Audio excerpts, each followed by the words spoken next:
আসসালামু আলাইকুম। আমি মোহাম্মদ কেফায়েত হোসেন সোহাগ। আমি মনের সুখে এবং দুঃখে আজ কিছু কথা বলবো। আমাদের বাংলাদেশে কিছু জেলায় কিছু নীতি আছে, এই নীতিটা পরিবর্তন করা উচিত। যেমন আমি এখন কুড়িগ্রাম ভুঙ্গামারি, আমার শ্বশুরবাড়ির এলাকায়। এখানে কিছু নীতি আছে, যে নীতি আমাদের বরিশালের বা অন্য জেলার নীতির সাথে মিলে না। আমাদের বরিশালে আছে যে বিবাহ করতে গেলে জামাইরে যতটুকু পরিমাণ ততটুকু দেওয়া লাগে। জামাই যদি শ্বশুর বাড়ি যায়, বেড়াইতে যায়, ওখানে ফল মিষ্টি পিঠা নিয়ে যায়। কিন্তু এখানে নীতি আবার অন্যরকম। এখানে জামাইরে পা হইতে মাথা পর্যন্ত সাজিয়ে দিতে হয়।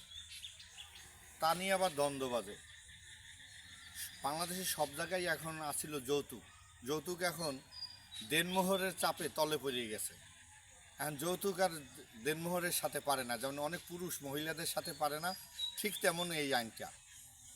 যৌতুক এখন দেনমোহনের চাপে পড়ে চেপা হয়ে গেছে। এখন মেয়েদের দেনমোহর করে।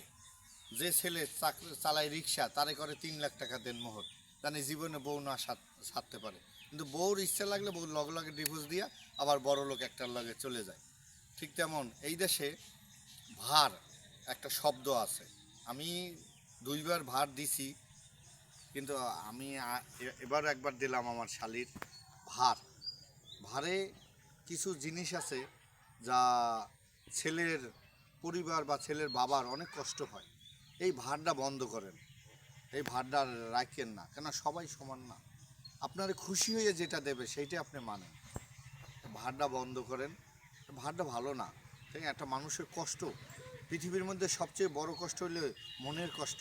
কেউ কোনো সময় মনে কষ্ট দিবেন না। আপনার মেয়ে পক্ষ আপনি ছেলেরে যেভাবে দেবেন, আপনি 100% দেন। আপনার জন্য গলা পর্যন্ত যদি নামে মেয়ে পক্ষ, ছেলে পক্ষর তো কোমর পর্যন্ত নামা উচিত। আপনারা তো তাও নামেন না, আপনারা গিরা পর্যন্ত থাকেন কেন? আপনিও যেভাবে আপনারে ভালোবাসা দেবে, আপনিও ফিরতি সেভাবে ভালোবাসা দিন। দুইজন মিলমিশ করে থাকেন। কিছু নীতি পাল্টান, এই দেশের নীতি উল্টোপাল্টা নীতি। কিছু নীতি পাল্টান, সমাজ রক্ষা করেন। সমাজ যেভাবে চায় ওই পুরনো জিনিস ছেড়ে দিন।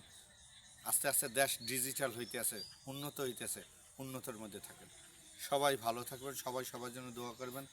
কেউ যদি আমার উপরে রাগ থাকেন, রাগ রাখবেন না, ক্ষমা করে দেবেন। মরণশীল, আসার সময় আছে, যাওয়ার সময় নাই। যে কোনো সময় মরা যেতে পারি।